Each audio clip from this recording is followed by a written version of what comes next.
আজকে আমি একটা সোশ্যাল মিডিয়ায় ভিডিও দেখলাম যে মসজিদে নামাজ চলছে, আপনাদের কারো চোখে পড়েছে কিনা আমি জানি না, আর রাস্তা দিয়ে একটা বিশাল মিছিল যাচ্ছে, কি নিয়ে? আর্জেন্টিনার পতাকা নিয়ে।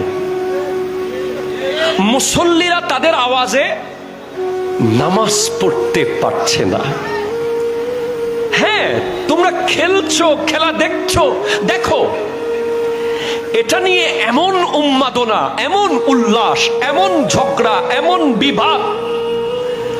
গতকাল চট্টগ্রামের কোন এক জায়গায় পতাকা লাগাতে গিয়ে একজন মারা গেছে, এর কয়দিন আগে একজন মারা গেছে। আপনি কি জানেন এগুলো কেন হয়? যারা প্রতিবাদ করার কথা, যাদের মিলাদুন্নবীর জুলুস দেখলে চুলকানি বেড়ে যায়, আর্জেন্টিনার মিছিল দেখলে আওয়াজ বন্ধ তাদের, ঠিক কিনা? জোরে কথা বলেন। তারা কথা বলছে না।